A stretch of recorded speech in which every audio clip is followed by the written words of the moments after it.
The parking lot outside Thompson's grocery shimmered under a relentless sun, its rays pouring down with a harsh, unyielding brilliance that seemed to mock the gravity of what was about to unfold. The asphalt stretched out in a cracked, uneven sprawl, dotted with weary sedans and SUVs parked haphazardly, their paint dulled by years of wear. Shopping carts stood abandoned here and there, tipped over or left stranded like relics of forgotten errands. On any other day, this place was a quiet, unremarkable corner of the world, a mundane patch of earth where lives crossed paths without fanfare or notice. But today, the air thrummed with an unspoken heaviness, a tension that coiled tight in the chests of those present, even if they couldn't quite name it. The crowd moved in restless fragments, a shifting tapestry of shadows cast long and sharp by the midday light.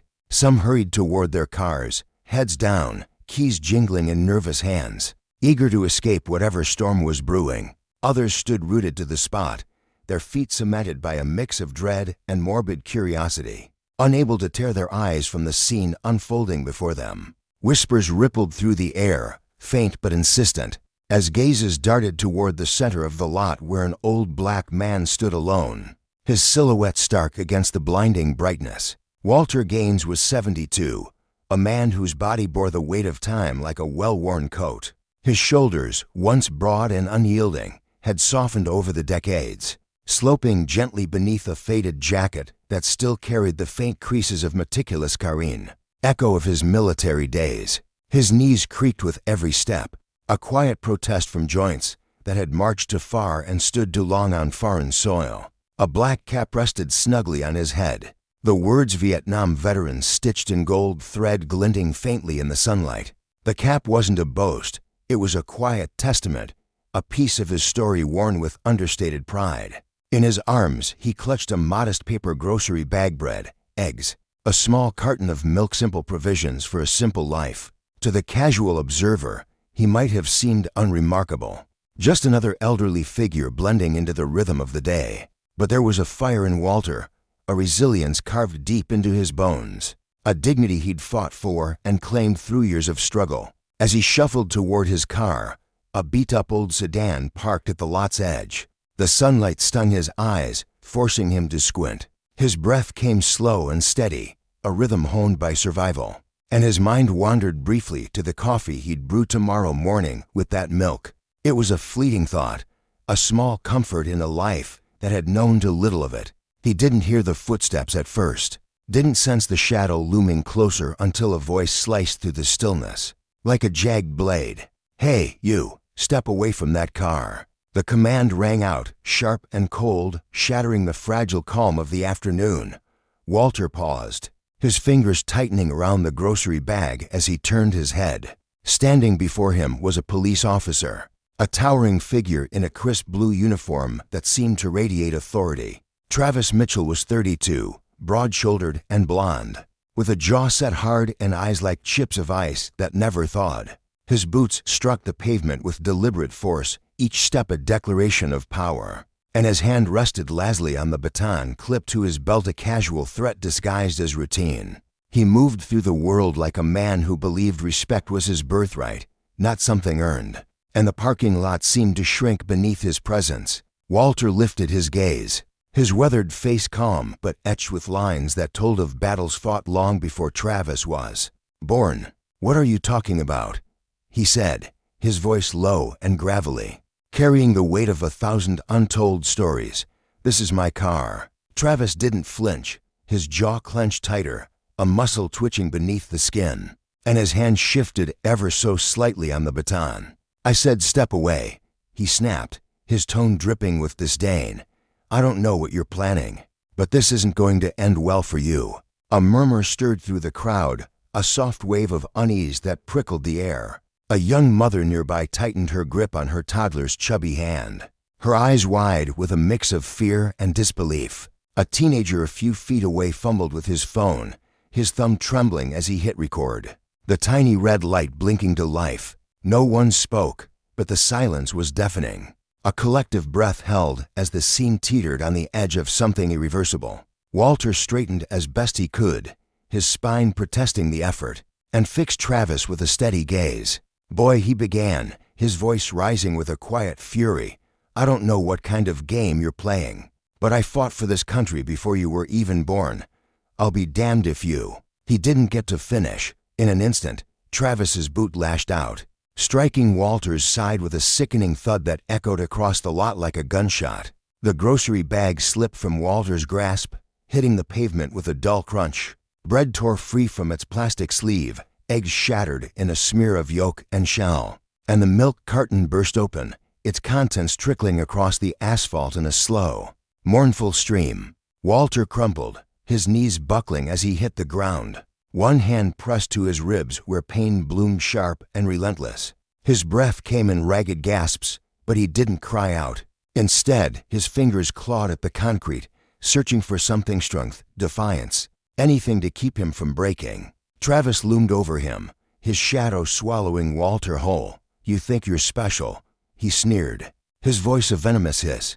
"Think the rules don't apply to you?" For a moment, Walter said nothing. His chest heaved, each breath a battle, and blood beaded on his lip where it had split against his teeth.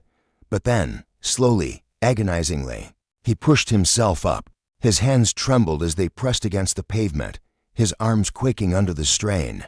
But he rose inch by inch until he stood again, unsteady but unbroken.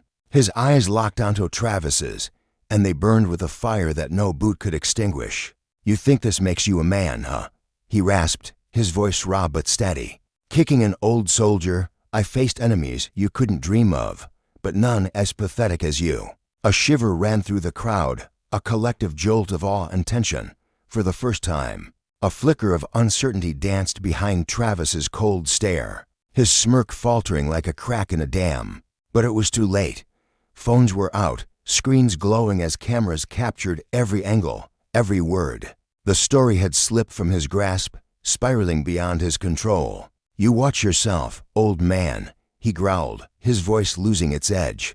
"You've got no idea who you're messing with." Walter's lips curved into a slow, knowing smile, a quiet blade that cut deeper than any shout. "Oh, you'll find out," he said softly, "sooner than you think." Travis scoffed, turning on his heel and shoving his way back to his cruiser, his boots stomping the asphalt as if he could stomp out the moment itself.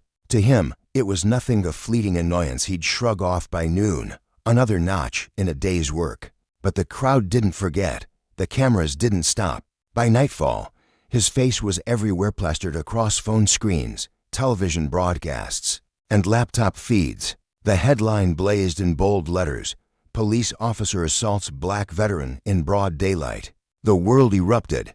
Protests flared in the streets, voices rising in outrage. News vans swarmed the precinct, their lights piercing the dusk as reporters demanded answers. But the tide hadn't finished turning. Travis sat alone in his dim kitchen that night, the hum of the refrigerator his only company. His phone buzzed incessantly on the counter texts, voicemails, threats piling up like storm clouds. He ignored it, reaching instead for the remote. The TV flickered to life, and his blood turned to ice. There, on the screen, was Walter Gaines, calm and composed, sitting across from a news anchor. His cap was gone, revealing a shock of gray hair, but his eyes still burned with that same unyielding fire. "I was humiliated," he said, his voice steady as granite, "but I won't be silent. This isn't just about me. It's about every man who's been treated like he doesn't belong. And to that officer, if you're listening, justice is coming." Travis's hand tightened around his glass, the edges biting into his palm. The man he'd dismissed as nothing, a frail old figure in a parking lot, had become everything. Walter wasn't just anyone. He was a decorated hero, a name whispered with reverence in corners Travis had never bothered to notice. The power had shifted, and the fall that awaited Travis would ripple far beyond his own life, shaking the community to its core. This was no simple scuffle forgotten by morning. It was a reckoning, a lesson in the cost of arrogance, a reminder that justice, when roused, spares no one. The secrets that surfaced in the days to come, the voices that rose to meet Walter's, would unravel Travis's world thread by thread. What happens when the powerless claim their strength? What price is paid when the truth refuses to stay buried? The fight for dignity and redemption had only just begun, and its echoes would leave no one untouched. In a family where tradition was the cornerstone of existence, Travis Mitchell carried the weight of a legacy forged in the unyielding steel of law enforcement.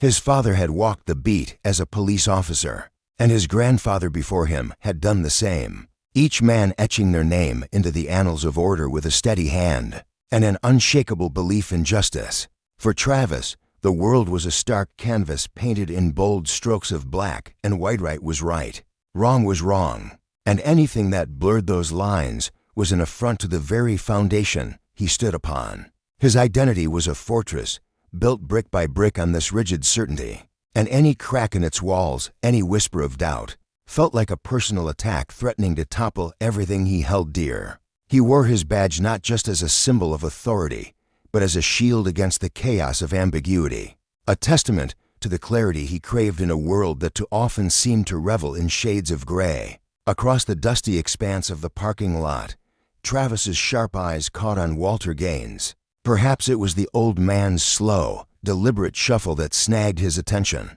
each step a quiet rebellion against the rush of the modern world. Or maybe it was the faded cap perched atop Walter's head, its stitched emblem proclaiming a service Travis could never fathom, a sacrifice etched in years of hardship he'd only heard about in passing stories. Or perhaps it was nothing at all, just a flicker of restlessness in Travis's chest, an itch to find fault where there was none, to assert control over a moment that didn't need it. Whatever sparked it. His face hardened into a mask of resolve as he swung open the door of his cruiser, the metal slamming shut with a thunderous clang that echoed across the asphalt, like a declaration of intent. Walter heard the boots before he saw their owner, a relentless, heavy cadence pounding against the pavement, each step a drumbeat that reverberated through the still afternoon air. It was a sound that demanded notice, impossible to ignore, like the approach of a storm you could feel in your bones. When he turned, Travis was already bearing down on him, his broad frame cutting through the space between them with purpose. The officer's hand rested lightly on his belt, fingers brushing the holster as if it were an extension of his will. "Sir," Travis barked, his voice slicing through the quiet like a blade. "Step away from that vehicle." Walter's brow creased, confusion rippling across his weathered face as he glanced around, searching for the target of the command. The parking lot was sparse, just a handful of cars baking under the sun, and no one else close enough to warrant the tone. "You," Travis snapped, impatience sharpening his words. "I'm talking to you, old man. Step away from the car." Walter blinked, caught in a tangle of bewilderment and disbelief. The words slipped from his lips, heavy with a lifetime of earned patience. "This is my car, son." The statement landed like a stone in still water, sending ripples of tension outward. Travis's jaw clenched, the muscles tightening as if Walter's calm assertion was a challenge to his authority, a defiance he couldn't tolerate. "I don't care what you say," he shot back, his voice low and edged with menace. "You don't belong here, and I don't want any trouble." Walter exhaled slowly, his breath a measured release of the frustration bubbling beneath his surface. His steady gaze locked onto Travis's, unyielding but calm.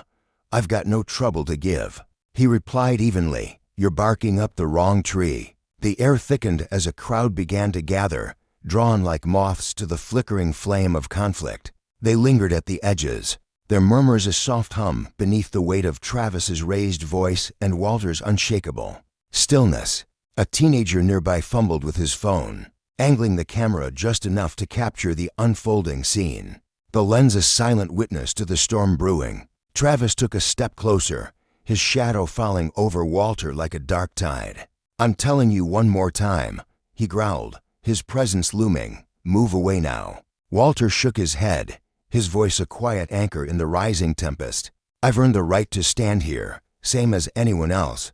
Now, you gotta give me a ticket for standing by my own car?" It was that composure-breathed steady, unbowed calm that snapped something inside Travis. His face flushed with a surge of fury, his hand twitching as instinct overrode reason. Before the crowd could draw a collective breath, his boot lashed out, striking Walter square in the ribs with a force that echoed through the lot. The sound was a brutal crack, sharp and sickening, a violation of the afternoon's fragile peace. Walter crumpled to the ground with a low, pained groan, his grocery bag slipping from his grasp. Bread flattened beneath its own weight, eggs shattered into a sticky mess, and milk pooled across the pavement in a slow, mournful spread, its white tendrils seeping into the cracks like tears staining the earth. For a heartbeat, the world held its breath. Silence reigned, heavy and suffocating, broken only by the shallow rise and fall of Walter's chest as he lay sprawled on the concrete. Then came the gasps, the murmurs rippling through the onlookers, and the unmistakable click of cameras immortalizing the moment.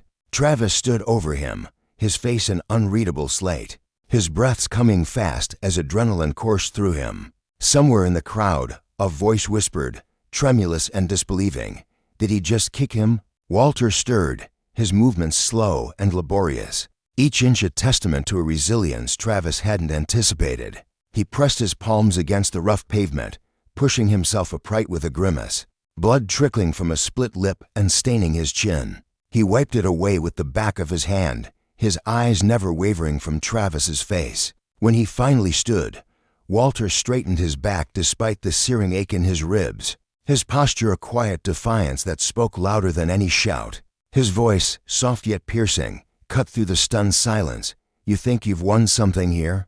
You think this makes you a man? You don't know a damn thing about me, but you're gonna learn." The words hung in the air, a promise wrapped in resolve, and Travis froze. He hadn't expected the old man to rise, hadn't expected him to speak, certainly not with that unwavering strength.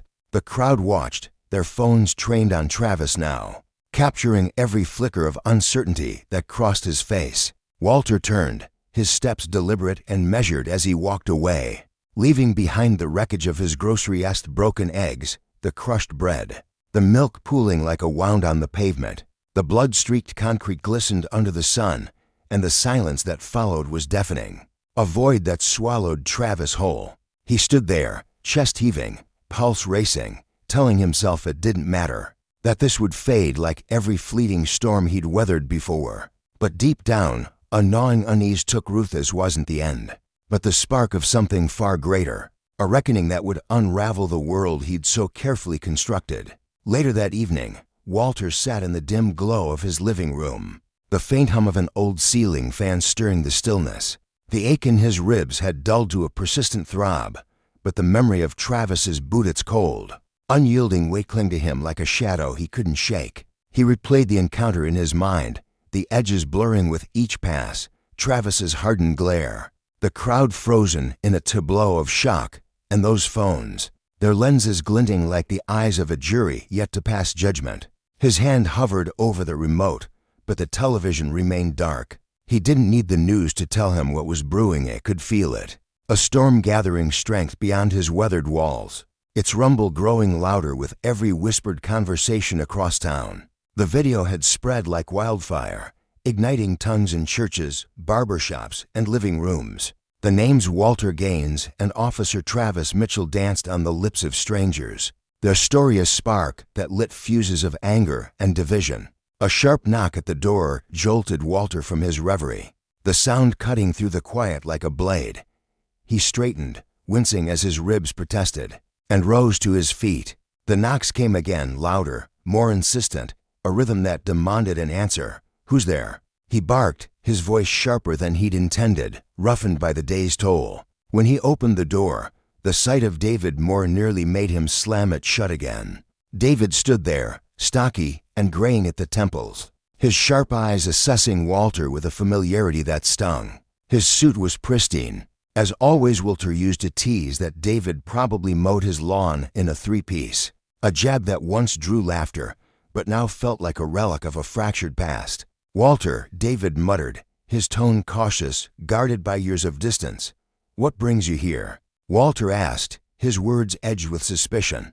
David didn't reply immediately. His gaze flicked past Walter, sweeping over the sparse living room before settling back on him. "Can I come in?" he asked, his voice softer now, almost tentative. Walter hesitated, the weight of their history pressing against his chest, a tapestry of pride, misunderstandings, and a silence that had stretched across decades. But he stepped aside, and David crossed the threshold, his polished shoes clicking faintly against the worn floor. "You're all over the news, Walter," David said, turning to face him as the door clicked shut. "People are talking. Walter's movements were stiff as he shrugged. "Let them talk." David's eyes narrowed slightly, his voice dropping. "You know this isn't just about you anymore, don't you? That video, it's out there, everywhere. People are mad." "I didn't ask for any of this," Walter replied, his tone flat but threaded with weariness. David stepped closer, his expression softening. "No, but it's here. You don't see what's happening out there, do you? Protests, signs off the town's ready to burn that officer down, and the other half's holding him up like he's some kind of saint." Walter met his gaze, unflinching. "And where do you stand, David?" The question hung between them, heavy with the ghosts of their past. David's face hardened, his voice steady. "I stand where I've always stood, on the side of what's right. And what happened to you? That wasn't right. The world knows it." Walter turned away, pacing to the window. He pulled the curtain back just enough to peer out at the empty street, its stillness a stark contrast to the chaos David described. "You think people knowing makes a damn difference," he muttered, bitterness creeping into his words. "How many times we seen this story play out? How many times it end the same?" David's response was firm, unshaken. "This time's different." Walter let out a dry, hollow laugh, shaking his head. "You sound like one of those reporters." "I'm serious," David pressed, his tone sharpening as he stepped closer. "People need a leader right now. Walter Simeon, who's not afraid to stand up. You think that crowd didn't notice how you got back up? How you walked away? You didn't give that man the satisfaction of seeing you break." Walter's hand tightened on the curtain, his knuckles whitening as he stared into the night. He said nothing, the weight of David's words sinking into him like stones. David sighed, his voice softening again. "There's a town hall meeting tomorrow night. People want answers.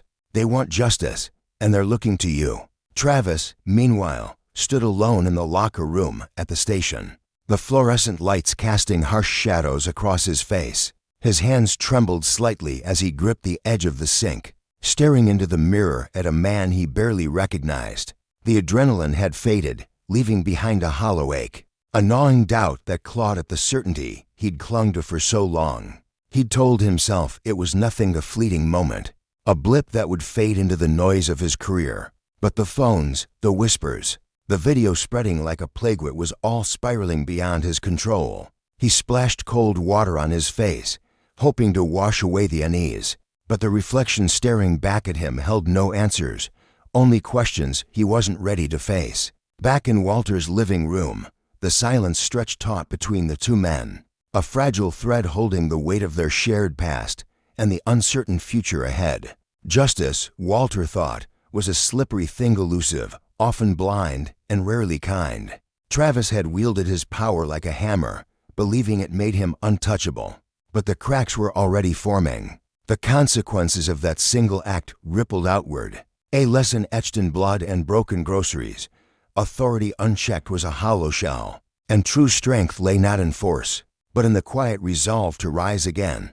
For Walter, for Travis, for the town teetering on the edge of reckoning, this was only the beginning, and the end, when it came, would spare no one. Walter Gaines turned his head with a deliberate slowness, his eyes narrowing into slits as though he could pierce through the haze of his own disillusionment. The word justice lingered in the air, heavy and elusive, a concept that had once held meaning, but now felt like a stranger to him. "I don't even know what that looks like anymore," he murmured, his voice rough, tinged with a weariness that seemed to settle into his bones.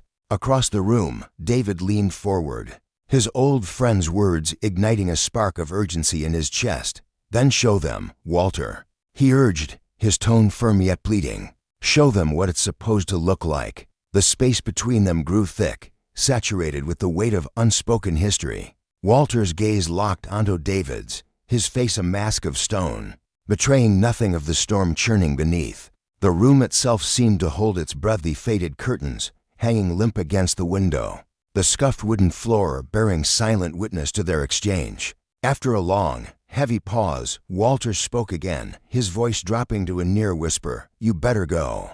David, I appreciate you stopping by, but I'm not in the mood for grand speeches." David didn't push back. He simply nodded, his shoulders slumping ever so slightly as though the rejection carried a physical weight. He rose, hesitating for a heartbeat with his hand on the doorknob. "Think about it, Walter," he said, his voice softer now, almost a plea. "This town's watching you, whether you like it or not."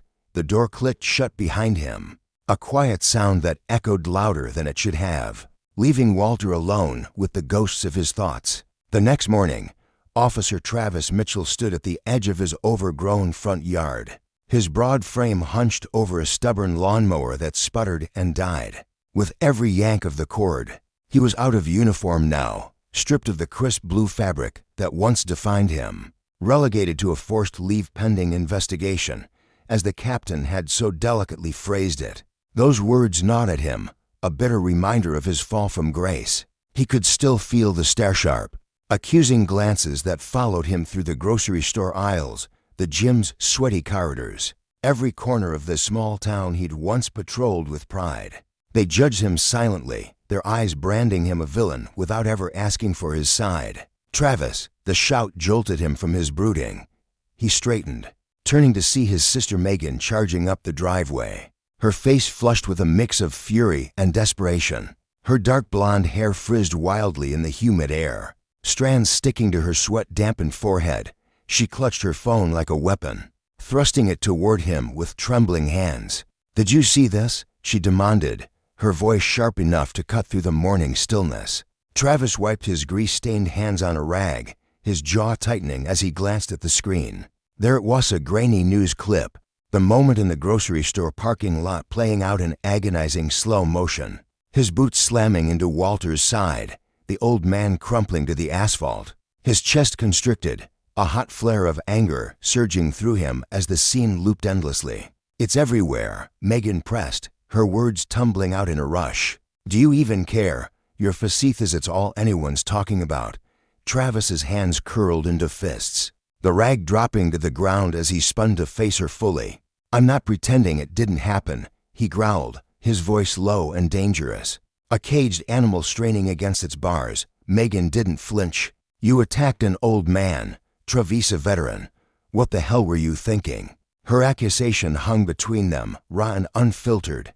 Travis's eyes darkened, his breath coming in short, sharp bursts. "You don't know what you're talking about, Megan. You weren't there." Her voice cracked, softening with a tremor of emotion. "I know what I saw, and so does everyone else." He turned away, his fists clenched so tightly his knuckles whitened. The shame burned in his gut, but he swallowed it down, refusing to let it show. "I don't owe you an explanation," he muttered, his back to her now. Megan's response came swift and cutting. "Maybe not to me, but someone's going to make you explain, Travis. And when they do, well, what are you going to say?" He had no answer. The silence stretched between them, heavy and suffocating, as she stood there waiting for anything he couldn't give. Finally, she turned and stormed off, leaving him alone with the broken mower and the weight of his own unraveling life. That night, Walter sat hunched in the dim corner of his cramped kitchen, the faint glow of a single bulb casting long shadows across the peeling linoleum. A cup of tea sat untouched before him, steam long since faded, the liquid growing cold as he stared into its depths. Outside, the distant hum of voices drifted through the wall sproutsters marching through the streets, their chants rising and falling like a tide. They demanded change, their signs bobbing in the darkness, their fervor a stark contrast to the stillness within his home. The phone rang, shattering the quiet. He let it go unanswered at first, each shrill tone grating against his nerves, but it persisted, relentless, until he pushed himself up with a groan and shuffled to pick it up. "Hello, Mr. Gaines." The voice on the other end was calm, measured, unfamiliar. "This is Lisa Carter with Channel 5 News. I'm sorry to bother you, but I'd like to talk. People want to hear your side of what happened." Walter's grip tightened around the receiver, his knuckles paling. "I don't have a side," he said flatly, his tone clipped. Lisa's response was gentle but insistent.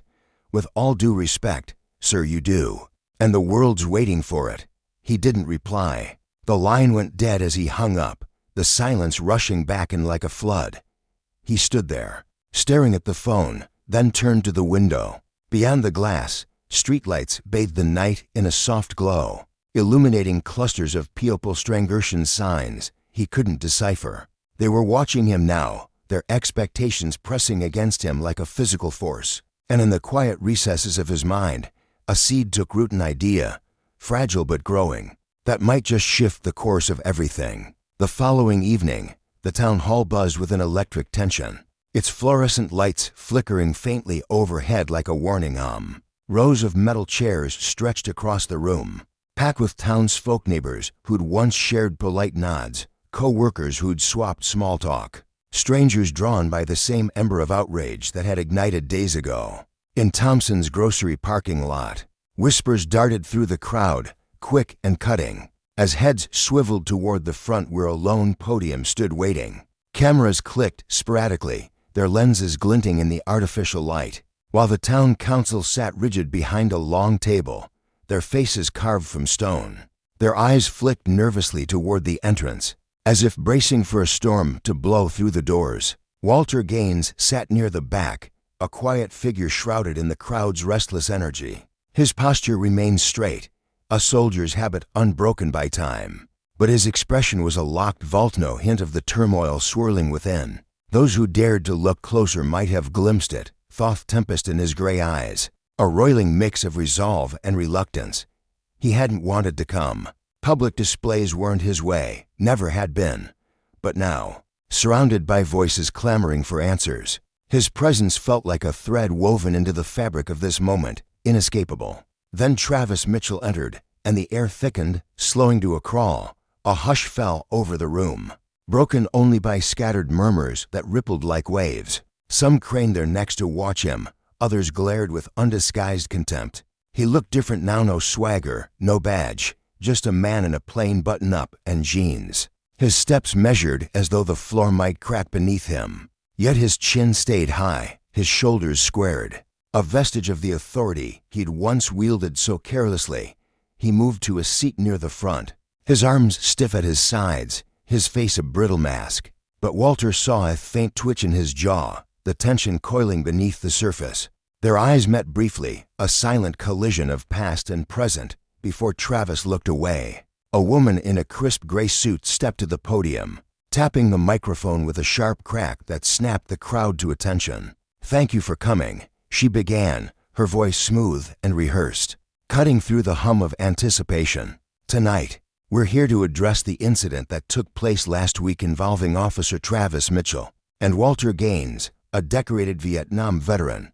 A low rumble stirred the room at her words. A man near the back muttered something, biting under his breath, earning a quick, hissed shush from his wife. The woman continued, undeterred. "The community deserves transparency. Both individuals have been invited to speak. Mr. Gaines, Officer Mitchell, this is your opportunity." Her voice faded as she gestured toward the microphone, leaving the room suspended in a fragile stillness. For a moment, no one moved. The silence stretched taut, threatening to snap.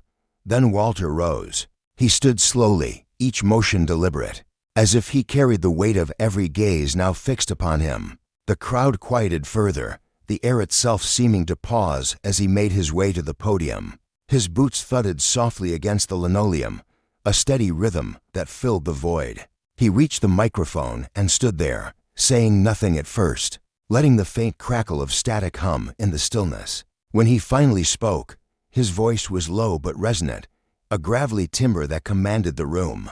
"I've never been much for speeches," he said, his words measured, "but I reckon there's a time for everything." He paused, his eyes sweeping over the sea of face, some curious, some angry, all waiting. "You've all seen what happened," he went on, his tone steady but laced with an undercurrent of steel. "You saw a man put his boot on me, on my pride, like it didn't matter, like I didn't matter." He let that sink in, the weight of it settling over the crowd.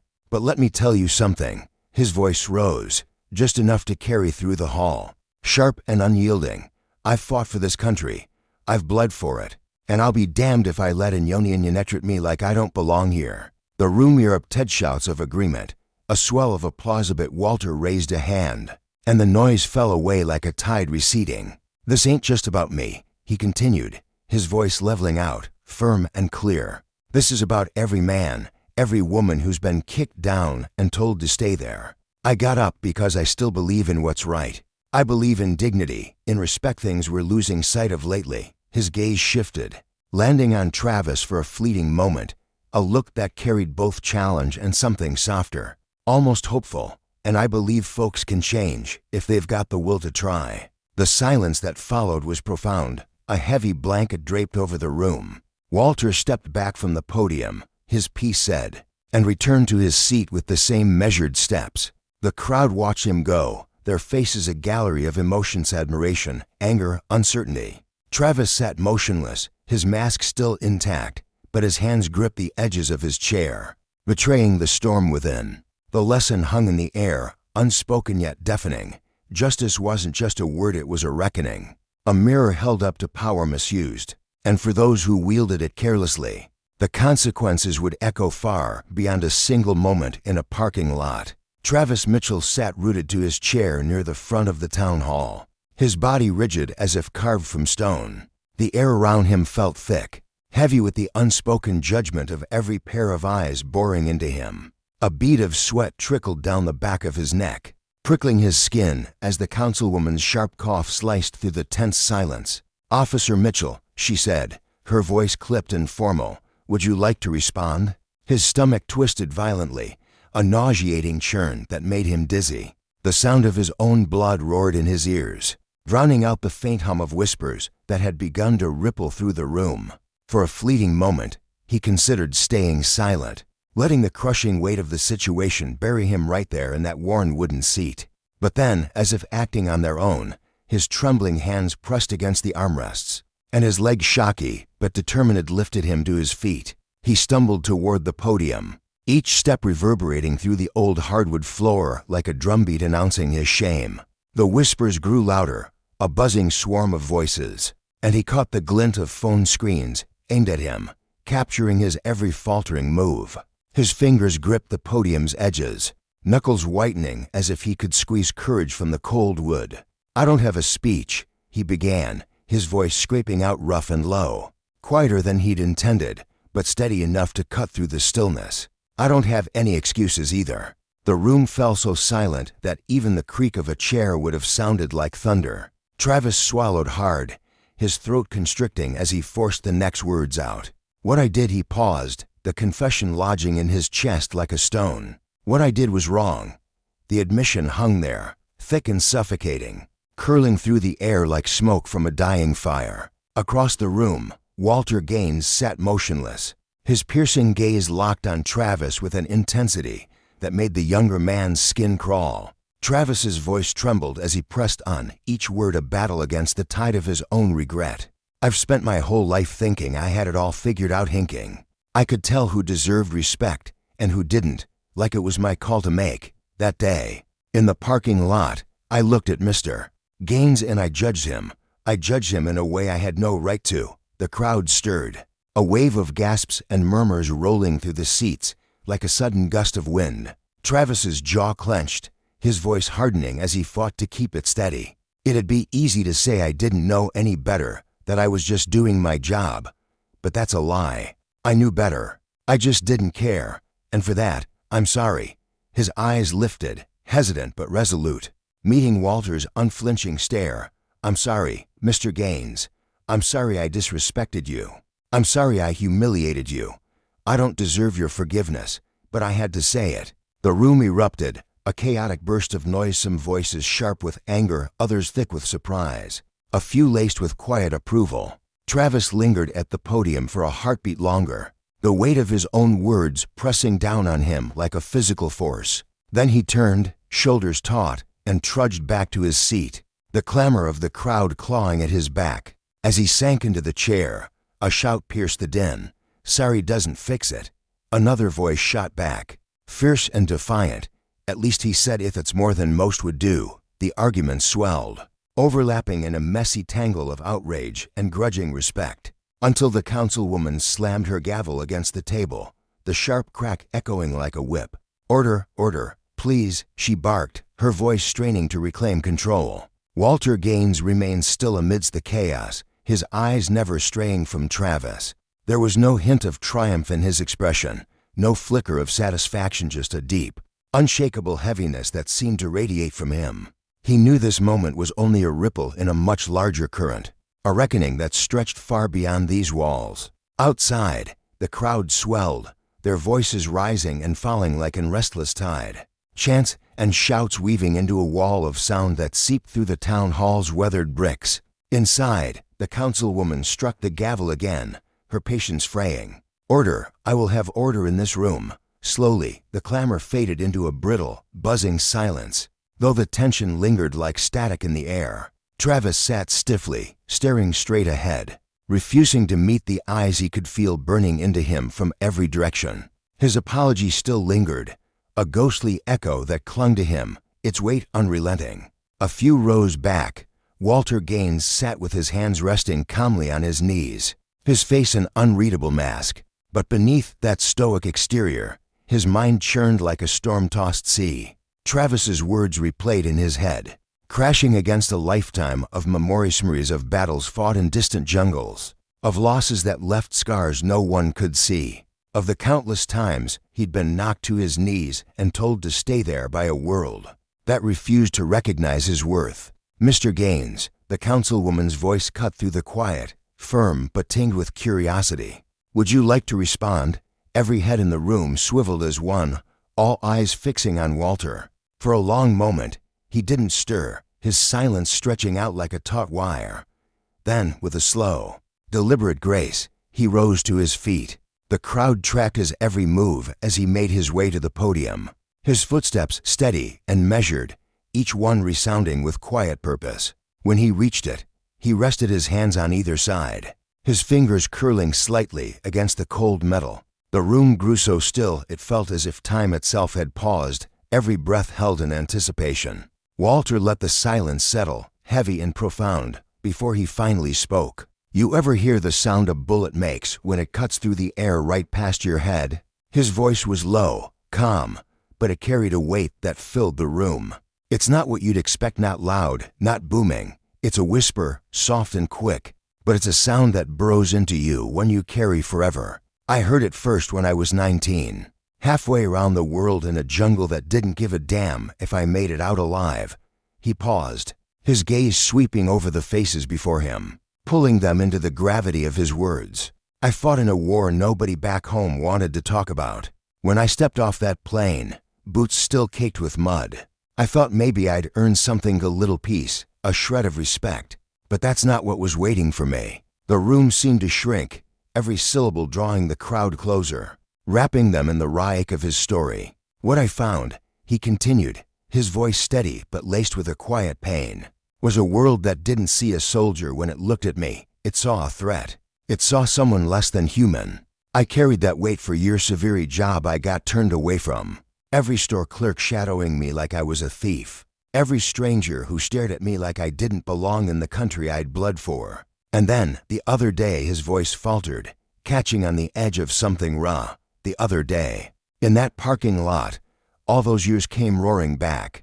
That boot you pressed down on me, Officer Mitchell, it hit harder than you'll ever know." Travis shifted in his seat, his shoulders tightening as if Walter's words were fists raining down on him. He kept his eyes fixed on the floor, unable to face the man whose life he'd so carelessly trampled. Walter's tone softened, but it carried a piercing clarity. "Let me tell you something, Officer Mitchell." The name landed like a stone dropped into still water, and Travis's head jerked up slightly, his jaw tight. "I don't hate you," Walter said, his words simple but heavy with meaning. "I don't even pity you.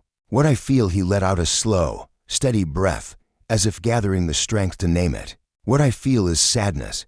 Sadness because you've spent your whole life blind, thinking power comes from that badge pinned to your chest or the weight of your boot on someone's neck. But real power, true power, comes from how you lift people up, how you treat the ones standing next to you." His voice grew firmer, resonating with a truth forged through decades of struggle. "You think the world owes you something. Boy, it doesn't.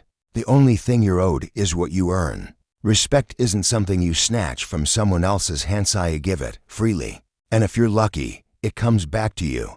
Travis's fists clenched in his lap, the words slicing through him, exposing the hollow core of his pride. He wanted to shout back, to throw up a wall of defiance.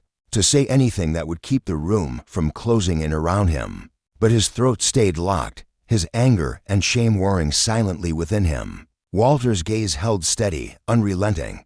I stood up that day not because I wanted a spotlight, not because I needed to make a scene. I stood up because I've spent my whole damn life fighting wars, fighting hate, fighting to hold on to my dignity, and I'll be damned if I let one man rip it away from me. Not you. Not anyone. The crowd rustled again, murmurs threading through the air. But Walter paid them no mind.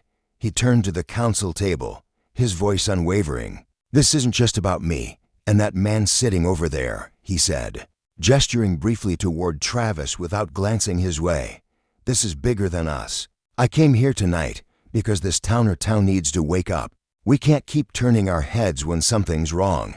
We've got to hold each other to account. Badge or no badge, we've got to start seeing each other for what we are, human beings, every one of us." His hands tightened on the podium, his knuckles pressing against the wood as his voice rose with quiet urgency. "I'm tired of staying quiet, tired of watching good people get ground down to nothing. And I swear to you, if we don't start changing something right here, right now, we're going to wake up one morning and find we've got nothing left worth saving."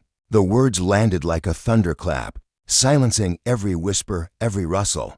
Walter let his eyes roam the room one last time, taking in the sea of faces, some stunned, some nodding, some still bristling with unease. Then he stepped back, his presence lingering like a shadow as he walked away, leaving the weight of his truth to settle over them all. The silence in the room stretched on, heavy and suffocating, as if time itself had paused to catch its breath. Travis sat rigid in his chair, his fingers gripping the edges of the wooden armrests. The faint creak of the old furniture, the only sound breaking the stillness. His chest felt tight, each breath a struggle against an invisible weight pressing down on him. Then, from somewhere deep within the sea of faces, a single, sharp clap pierced the quiet. It came from a woman near the back, her hands coming together with a deliberate force that echoed through the space. Travis's head jerked slightly, his eyes darting toward the sound. Another clap followed, hesitant at first, then another, until the room exploded into a thunderous roar of applause that seemed to shake the very foundation. Beneath his feet, the sound rolled over him like a tidal wave, relentless and overwhelming, crashing against his ribs with every cheer. He couldn't move, couldn't think, only feel the raw power of it washing over him, drowning out the chaos in his mind. His gaze drifted across the room, past the sea of clapping hands and nodding heads, until it landed on Walter Gaines. The older man sat near the back, a still figure amid the storm of noise, his hands resting calmly on his knees. Walter's face betrayed nothing, no anger, no triumph, just a quiet, unshakable presence that seemed to anchor the room. Something inside Travis splintered at the sight, a jagged crack running through the wall he'd built around himself. Without warning, his body moved on its own. His chair scraped loudly against the worn wooden floor as he shoved it back and stood, the harsh sound cutting through the fading applause like a blade. The room hushed, not completely, but just enough for his voice to carry. "Mr. Gaines," he said, the words rough and unsteady, scraping their way out of his throat. Walter turned his head slowly, his dark eyes locking onto Travis's with an intensity that made the younger man's stomach twist. Travis swallowed hard, his hands trembling faintly at his sides, the sweat on his palms cold against his skin. He faltered, the weight of every eye in the room pressing down on him. "I don't deserve your respect, I know that, but you've got mine." The silence that followed was deafening, his confession hanging in the air like a fragile thread, raw and unpolished but painfully real. For the first time in days, Walter allowed himself a small, almost imperceptible nod. It wasn't Forgovanestrovs knew better than to hope for that. It wasn't an ending either, not by a long shot, but it was something, a fragile, tentative beginning. As Travis sank back into his chair, the burden on his shoulders shifted, not gone, but lighter, as if a single stone had been lifted from the pile crushing him. Outside, the chants of the crowd swelled, their voices rising into the night sky like a chorus of restless spirits, carrying with them the promise of change, a change sparked by two men, a single act of violence, and a choice to stand up in its aftermath.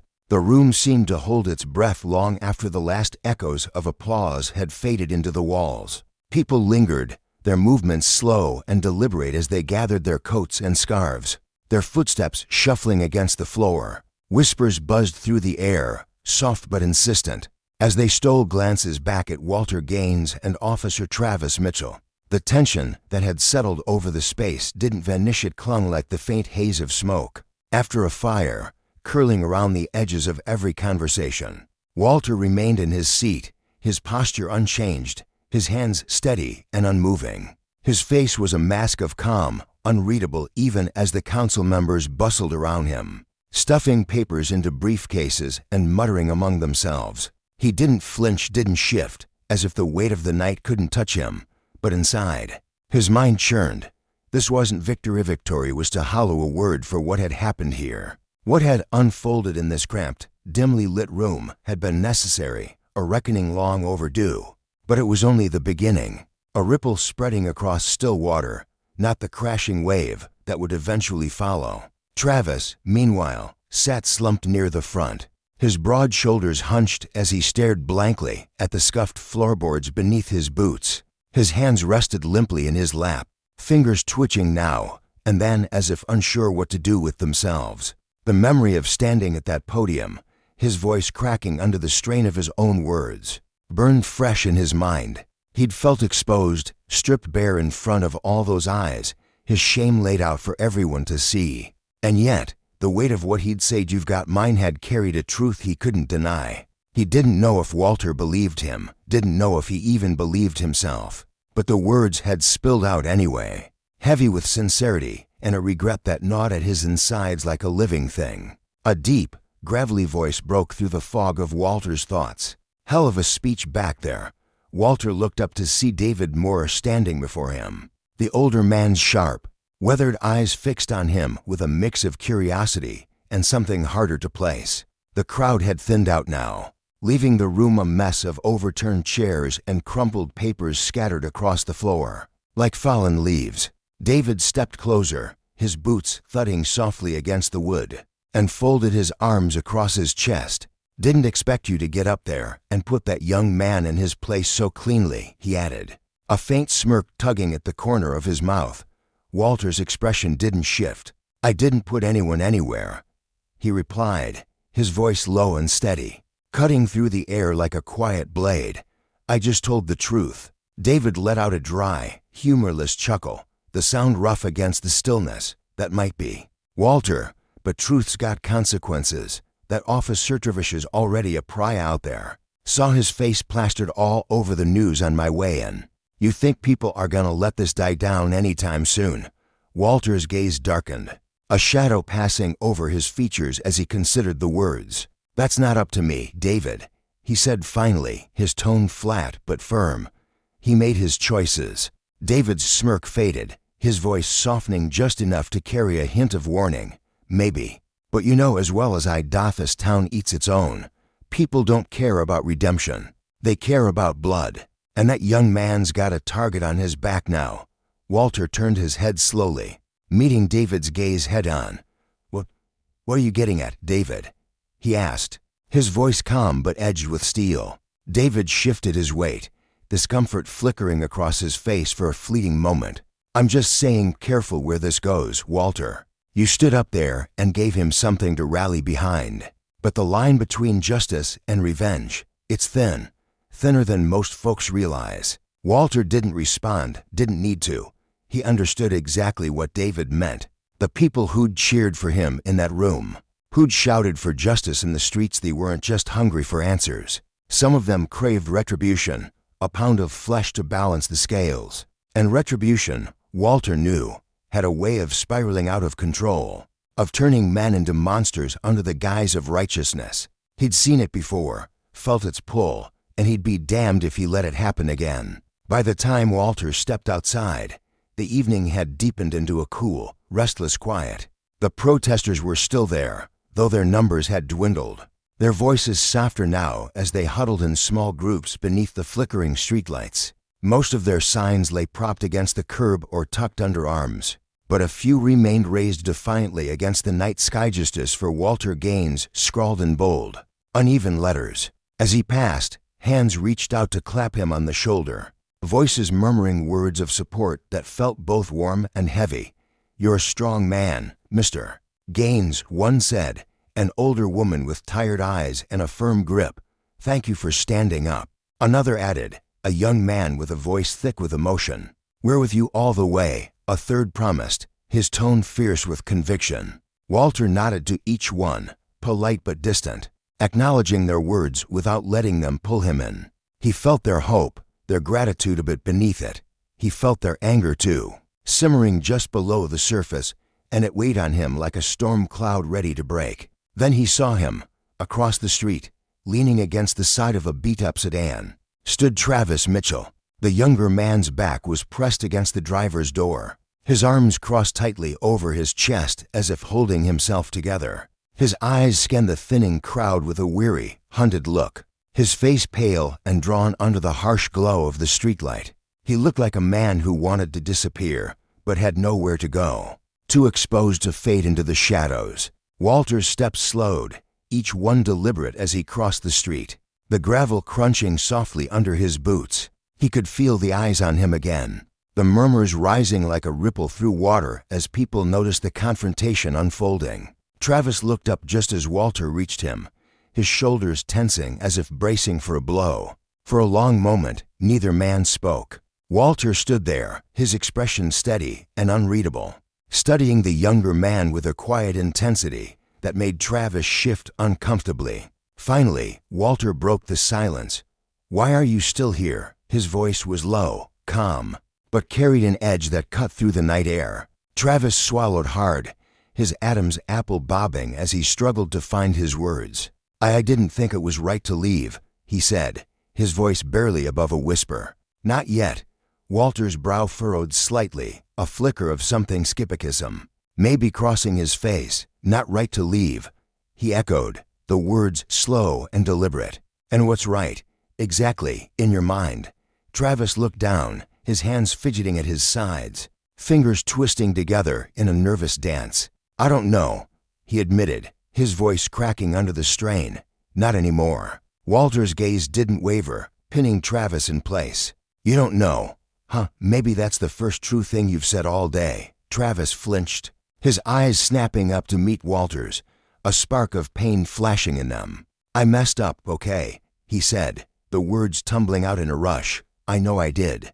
I can't take it back, but I didn't." He didn't mean. His voice broke, the sentence dying in his throat as he struggled to finish. "Didn't mean what?" Walter pressed, his tone low but sharp, unrelenting. "Didn't mean to kick me when I was down. Didn't mean for the whole damn world to see what kind of man you are." Travis's jaw tightened, and for a moment, Walter thought he might push back, might let the anger flare. But instead, the younger man's shoulders sagged, the fight draining out of him. "You're right," Travis said softly, his voice barely audible. "I deserve this, every bit of it." Walter stared at him, the weight of those words settling between them like a stone dropped into still water. He didn't know if he believed Travis fully, not yet. But there was something in the younger man's face, a raw, unguarded shame that couldn't be faked. "Go home, son," Walter said finally, his voice quieter now, almost gentle. "This isn't a place for you tonight." Travis hesitated, his eyes searching Walter's face for something, forgiveness, maybe, or absolution. He didn't find it.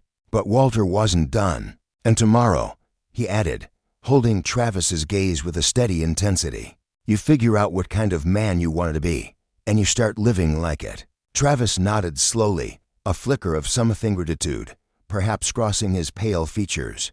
Without another word, he turned and climbed into his car, the door creaking as it shut behind him. The engine rumbled to life, a low growl that faded into the night as he drove away, leaving Walter standing alone under the streetlight. The crowd had watched the exchange in silence, their eyes wide with questions they didn't dare ask. Walter could feel their unease, their hunger for more, but he offered them nothing. He turned and started the long walk home, the cool air brushing against his skin, his mind a storm of thoughts he couldn't quiet. David's warning echoed in his ears, unshakable and true. the line between justice and revenge is thin. Walter had stood up, had spoken his truth, but he knew the consequences of that choice would ripple far beyond this night. Justice was a noble pursuit, but when power was abused, when men like Travis let it twist theme, it left scars. That demanded reckoning. And in a town like this, where bloodlust often masqueraded as righteousness, that reckoning could easily spiral into something darker, something no one could control. The night stretched endlessly before Walter Gaines as he sat on his weathered porch, the chipped wooden rocker beneath him groaning with every subtle shift of his weight. His breath unfurled in slow, deliberate wisps, mingling with the crisp night air that brushed against his skin, soothing the ache that still clung to his ribs like a stubborn shadow. The street beyond lay cloaked in darkness, save for the faint, silvery glow of streetlights that stretched long, jagged shadows across the cracked pavement, each one a silent testament to the wear of time. Inside his modest home, the old radio hummed a gentle tune, its notes so soft they barely reached the porch, yet they wrapped around Walter like a lifeline, tethering him to something solid, something real in the midst of the chaos swirling in his mind. He couldn't escape the memory of that day, the one he tried so hard to bury. It crept into his thoughts uninvited, vivid and merciless, the heavy thud of a boot against his side, the sharp clatter of groceries spilling across the concrete, like brittle bones snapping under pressure. Each time he closed his eyes, the scene flickered behind his lids, a relentless ghost he couldn't outrun. He shifted in his chair, the creak of wood punctuating the stillness, and considered calling it a night. But then, a sound of faint rustle near the edge of his yard snapped him to attention. His hand froze mid-motion, the rocker stilled, and his ears strained against the quiet. There it was again, footsteps, cautious yet purposeful, cutting through the night. Walter leaned forward, squinting into the gloom as a figure emerged from the shadows, stepping hesitantly into the pale pool of light cast by the street lamp. It was Travis Mitchell. The sight of him struck Walter like a quiet thunderclap, and for a moment, he didn't move, didn't breathe. He simply watched as the young man paused at the base of the porch steps, hands buried deep in his pockets, his frame slouched as though the world had piled its burdens upon his shoulders and left him to carry them alone. Without his uniform, Travis looked smaller, stripped of the authority he once wielded so carelessly. His plain clothes hung loosely on him, and his ice-toast eyes that had once burned with arrogancino flickered with something softer, something broken. Walter's voice sliced through the silence, steady and low. "You lost." Travis's head tilted up just enough to meet Walter's gaze, and in that fleeting moment, his face betrayed a storm of emotions, fear, perhaps, or the gnawing weight of shame. "No, sir," he replied, his voice barely more than a whisper, trembling with a vulnerability Walter hadn't expected. "I'm right where I need to be." Walter didn't answer immediately. He eased back into his chair, the rocker creaking beneath him once more, and studied Travis with a calm, unyielding gaze.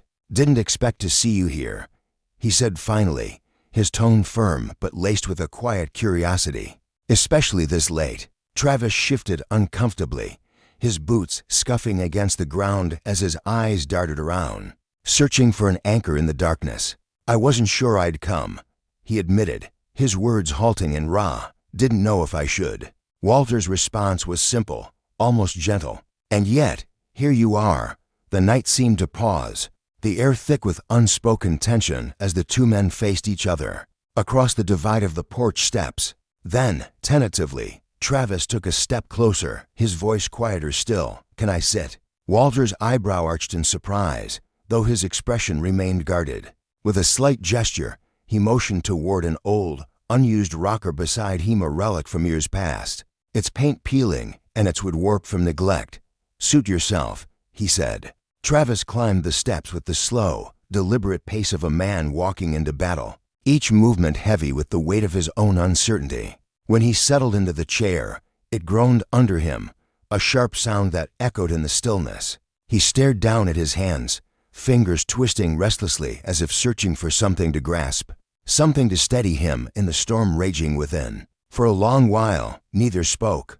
The faint hum of the radio drifted through the air, blending with the distant chirp of crickets, a fragile symphony that filled the void between them. Then, Travis's voice broke through, soft and unsteady. "I don't know how to start." Walter turned his head, his eyes tracing the lines of Travis's face lines etched with exhaustion and regret. "Start where you need to," he said, his tone patient but firm, an invitation wrapped in a challenge. Travis drew a deep, shaky breath, his hands tightening around his knees as if to brace himself. "I keep replaying that day," he began, his voice tightening with every word. "That moment, it's like a film stuck on repeat, and I can't turn it off. Every time it plays, I ask myself what I was thinking, why I did it." He paused, his jaw clenching as he fought to keep his composure. Walter remained silent, giving him space to unravel the tangle of his thoughts. "The truth is, I don't know," Travis continued, his voice cracking under the strain. "I saw you standing there, and all I could see was a threat. You hadn't done a damn thing, and still he turned you into the enemy. Like I'd already made up my mind about you before I even knew your name." Walter's gaze softened, though his voice remained steady as stone. "And what am I in your mind?" Travis lifted his head, meeting Walter's eyes for the first time that night. The mask he'd worn so long, confidence, control had crumbled entirely, leaving behind a raw, unguarded expression. His eyes were red-rimmed, his mouth a tight line of anguish. "I don't know anymore," he confessed, the words spilling out like a wound laid bare. "Not after that day, not after hearing you speak." Walter nodded slowly, his face a map of unreadable lines. He chose his next words with care, each one deliberate and weighty. "What you did wasn't about me, son. It was about you. Whatever it was you thought you were fighting, it wasn't me standing there in that parking lot." Confusion flickered across Travis's face, his brows knitting together. "What do you mean?" he asked, his voice small and searching. Walter exhaled, a long, weary breath that carried the wisdom of years. He stared out into the darkened street, where the shadows danced under the streetlights. "I've been alive long enough to know that hatred doesn't start with the man in front of you. It starts deeper, in a place you don't want to face. A man doesn't put his boot on someone unless he's wrestling with something inside himself, something ugly, something he can't name." Travis looked away, shame flooding his features like a tide. His jaw tightened, and he swallowed hard, the truth of Walter's words cutting deeper than he'd expected. "You're right," he murmured, almost too quiet to hear. "I've been fighting something my whole life. I just never knew what to call it." Walter turned to him again, his voice low but insistent, carrying the weight of a lifetime's lessons. "Then you'd best figure it out, 'cause carrying that kind of burden will snap a man in half." The words landed like a hammer, and Travis slumped further, his shoulders bowing under the crushing reality of his own choices. Suddenly, his voice broke through the silence again, desperate and ragged. "I want to be better. I swear to God, I do. But how do I make this right? How do I fix something like this?" Walter studied him for a long, unbroken moment, his expression inscrutable. "You don't fix something like this with words, son," he said finally. "You fix it with what you do next." Travis nodded, but the gesture was weak, faltering, as though he were grasping at straws in the dark. "I don't even know where to start," he admitted, his voice barely a whisper. Walter's gaze softened, just a fraction, and his tone took on a quiet warmth. "You start by listening. You start by learning. And you start by understanding that respect ain't something you take, it's something you earn. You want to make this right, then you earn it every single day." Travis blinked hard, his eyes glistening as he fought back tears. He stared down at his hands again, his fingers trembling. "I don't deserve your kindness," he said, his voice so faint it nearly dissolved into the night. Walter's lips twitched, almost forming a smile, though his eyes remained steady. "Ain't about what you deserve. It's about what kind of man you decide to be." Silence settled over them once more, but this time it felt different, lighter, as though the air itself had shifted. The tension that had hung between them like a storm cloud began to dissipate, leaving behind a fragile calm. Finally, Travis stood, his movements slow and deliberate, as if every step required a conscious effort.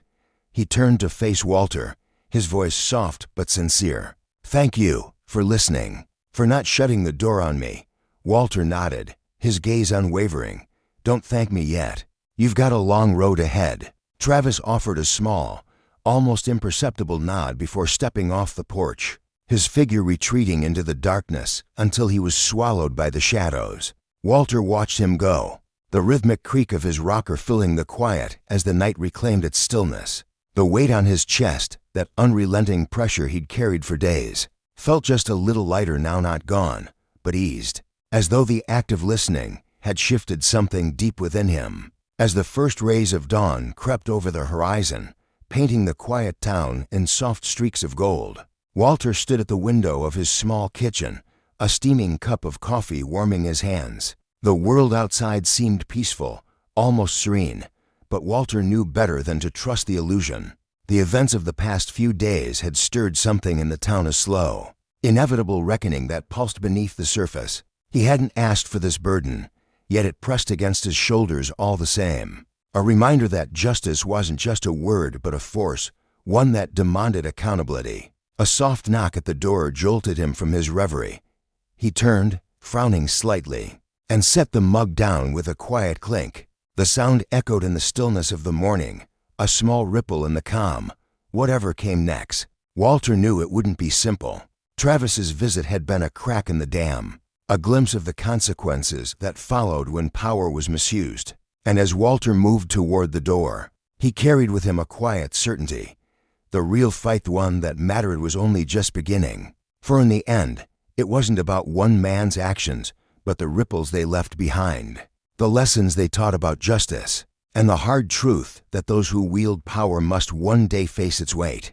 The morning sun spilled through the curtains, casting long, golden streaks across the worn wooden floor of Walter Gaines' home. He was halfway to the front door, his steps slow but deliberate, when the sharp knock echoed through the quiet house.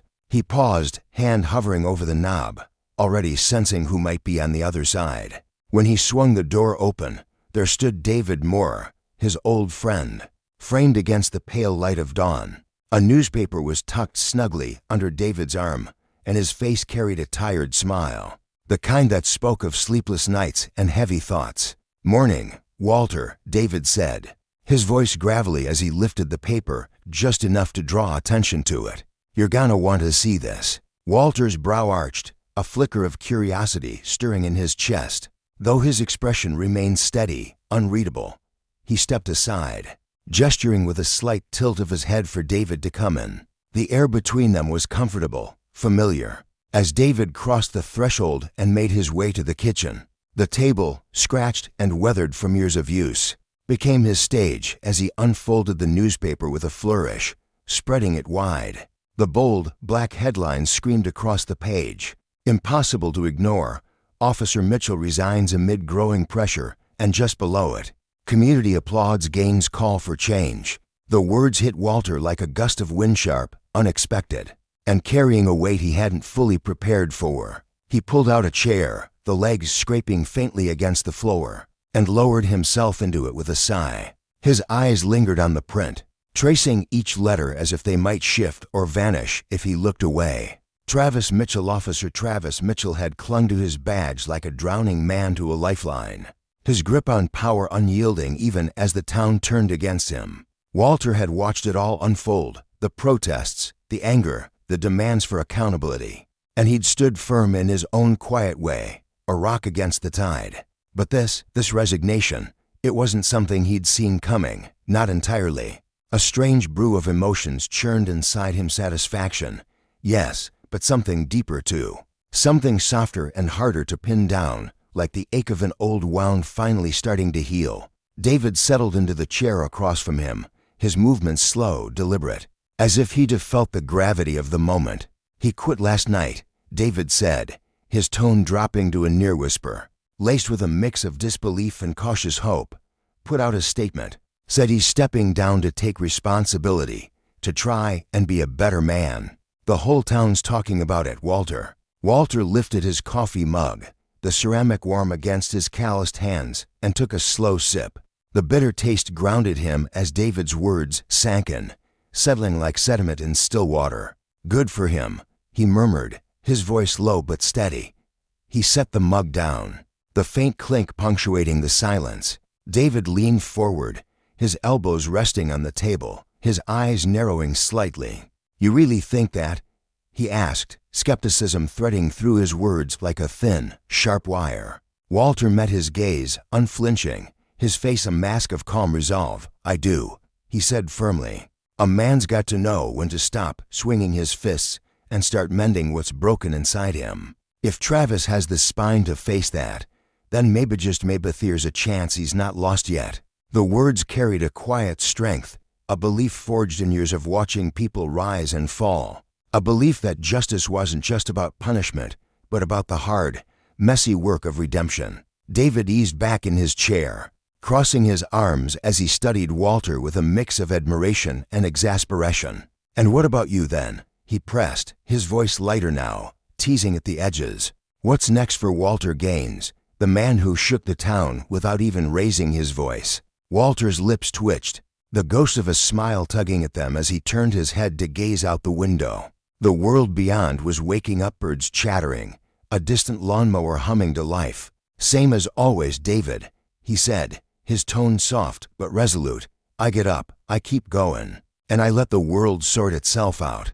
That's enough for me." David let out a low chuckle, shaking his head as if Walter's stubborn simplicity was both a marvel and a mystery. "You're a tough old mule, Walter. Some things never change."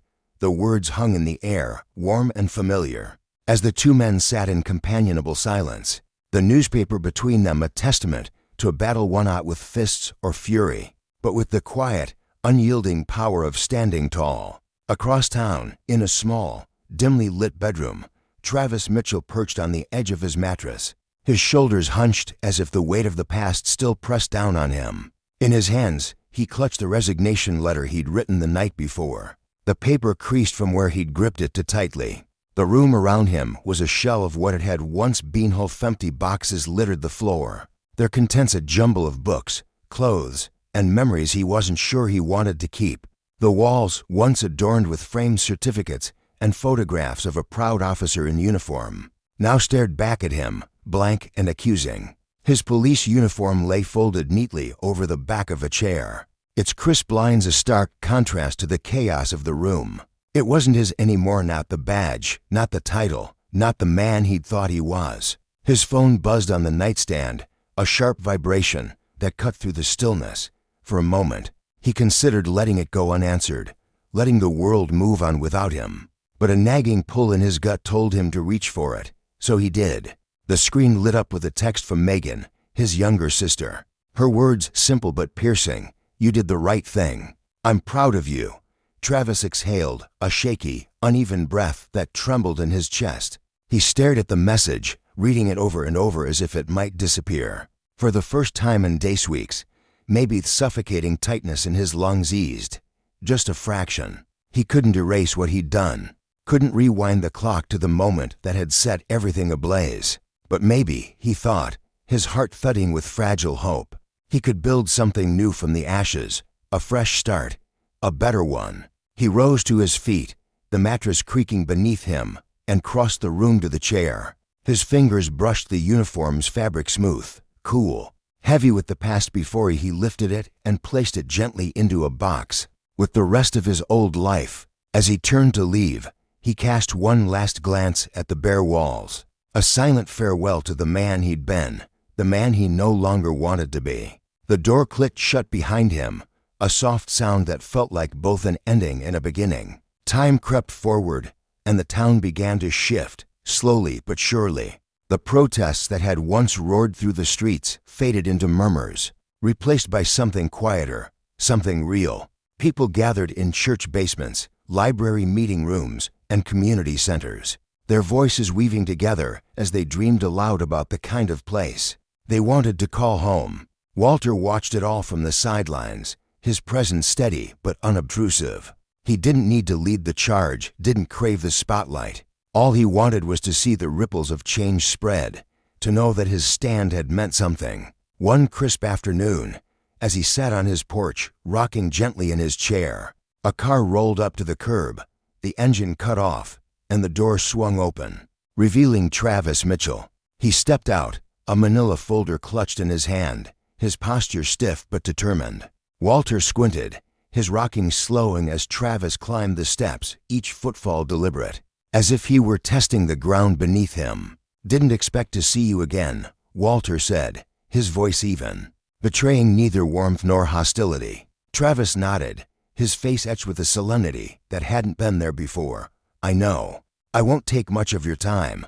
Walter gestured to the empty rocker beside him, an invitation wrapped in quiet command. "Sit." Travis hesitated, his fingers tightening around the folder, but he obeyed, lowering himself into the chair and resting the folder on his lap. "I've been thinking a lot," Travis began, his voice careful, measured, as if each word were a step across thin ice. "Learning, too. And I wanted to show you something." He opened the folder, pulling out a single sheet of paper, and handed it to Walter. The older man took it with a faint frown, his eyes scanning the printed text. A proposal for a community outreach program, a plan to retrain officers in respect, accountability, and understanding the people they served.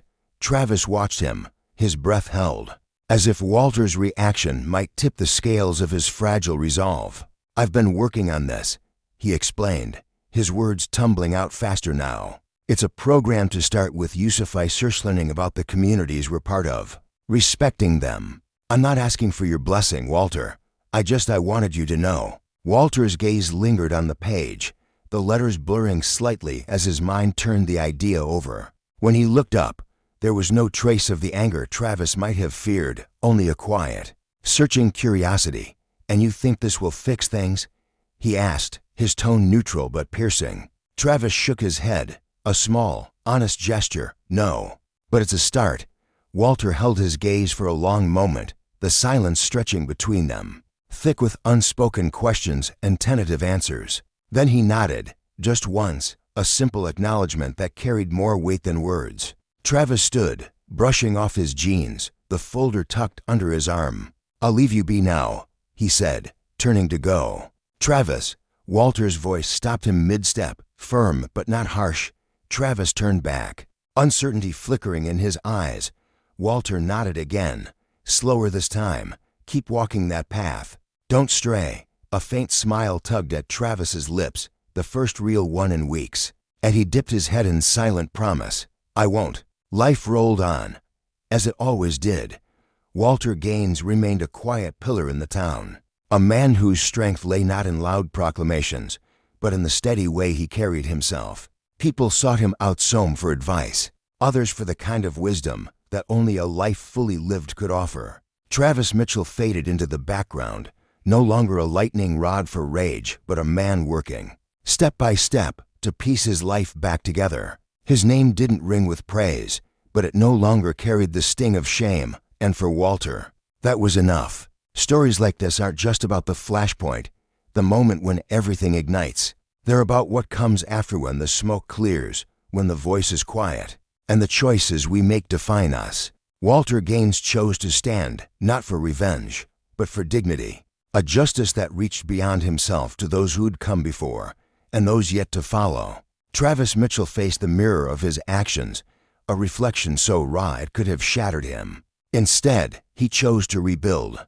The line between justice and vengeance is razor thin, but when justice holds, it plants the seeds for something greater, change hard-won and enduring.